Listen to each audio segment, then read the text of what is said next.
Now, Eileen, I know that sort of when we get to pension plans, you spend a fair amount of time around those issues, and to me, it's the sustainability of the model. How do we do that? But your thoughts? Well, we've done a lot of work, obviously, on the subject, and I think the most important thing that we've discovered is that if you can actually pool risk and keep your costs low, the defined benefit model actually is a very good model. Now, over the time that I've been around teachers, we've actually worked with the Ontario Teachers Federation and the government, and in fact, the whole issue of mandatory inflation protection has become conditional. It's one of the things that gave us, that needed flexibility to actually deal with the size of the liability. Somebody was talking about, low interest rates. Well, of course, the problem is low interest rates is your liability balloons under that scenario. And the fact is we actually have our own demographic tables simply because we didn't believe the ones that other people were using. We didn't think they were good enough for us, and teachers live a long time. I mean, somebody told me the apocryphal story that the teachers banned smoking in staff rooms in 1979. So talk about forward planning. They actually realized that this was a health risk. And as a result of that, we just don't have the same instances, for instance, of lung cancer that they have in a lot of the general population. So these, and for very many other reasons, there's no question that this is a model that can work, but it requires a size. It requires size, and it requires an in-house management group, and it requires a lot of other things. But I think the most important thing is that it is actually a low-cost model if you get it right. The problem with the DC model is that it's very costly. The fees will eat up your return faster than you can blink.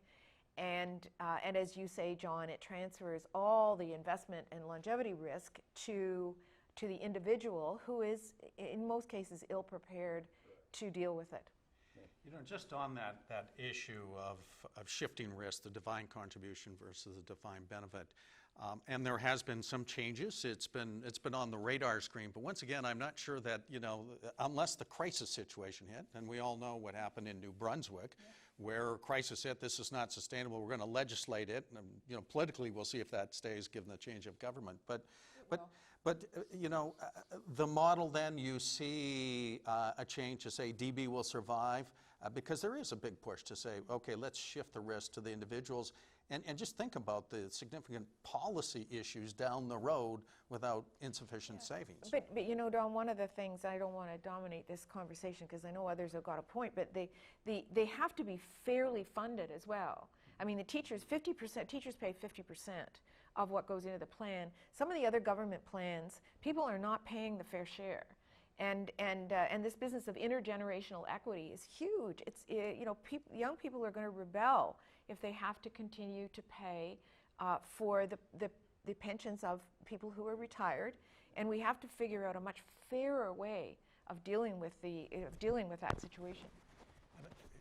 You talk about the challenge of this intergenerational piece, and clearly because many universities come from a government world, indeed they're struggling very much with defined benefit plans, but we're also struggling with another end of the demographic that I think is something that is certainly has been exercising us, and that is the incredible success of bringing women into higher education.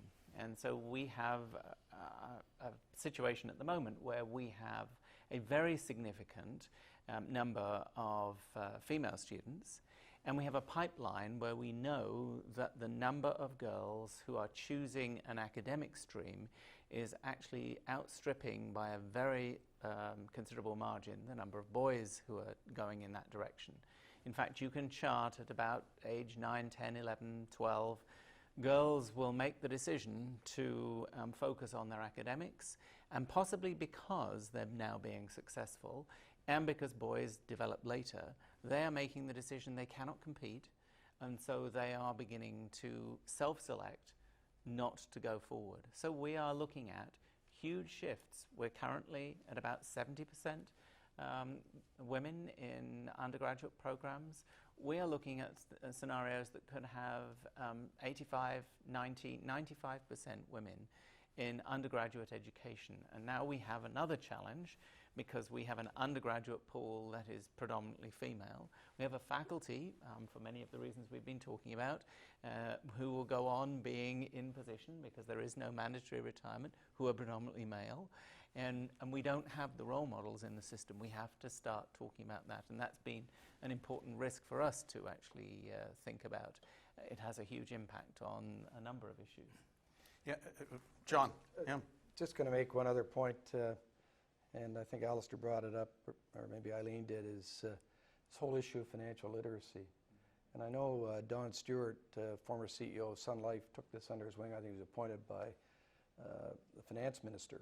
And the point of all this being that I think corporate Canada can do a better job of helping people understand and prepare for their retirement than we're doing today. And I think if I were to take one message back coming out of not only this conference or this seminar we're having today, but I'd just like to understand better what we're doing in each one of our boards that I sit on in that particular regard. Actually, can I pick up on that? Because I think it's actually a two-edged sword again. Because if we're going to get the kind of changes to make pension plans sustainable, we have got to have, in a unionized environment, people who are willing to make those kind of changes. I mean, teachers, as you say, have a contribution that is generally considerably higher than other DB plans. But getting people there, particularly in a unionized environment, is a challenge unless you actually spend time sitting down and talking to people about financial literacy. And that's the key, and I think that's one of the critical issues for boards to think about. How do you create that culture of engaging your employees in a way that helps them understand that this is their future, it is their financial issue. It is not simply management's issue, don't touch it. And that's a very significant activity that I think we all need to be much more actively engaged in.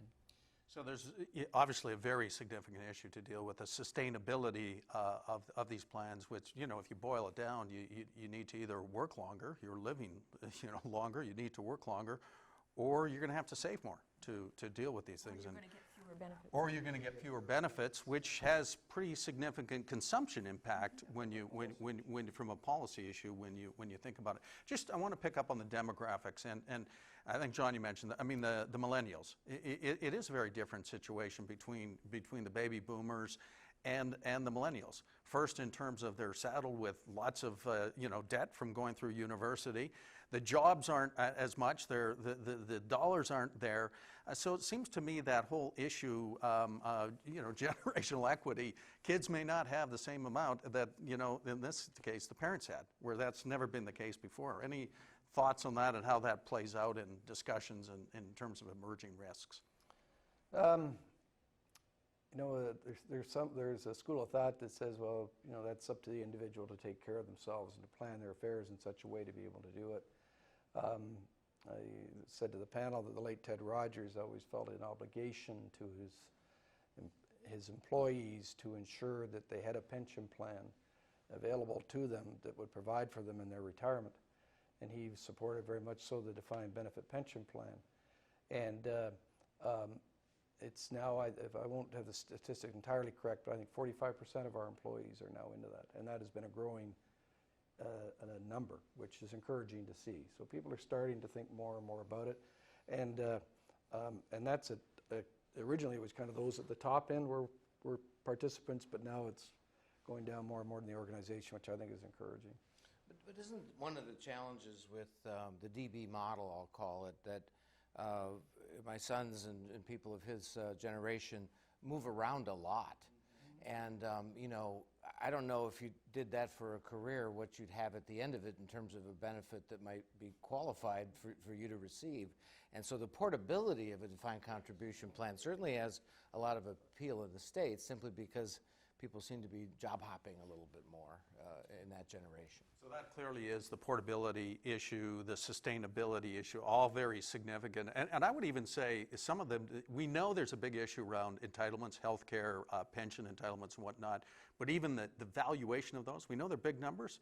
My guess is some of the scale they're using around longevity and whatnot is perhaps a little too aggressive, and the numbers are much bigger that we need to deal with. So important to take and consider those actions.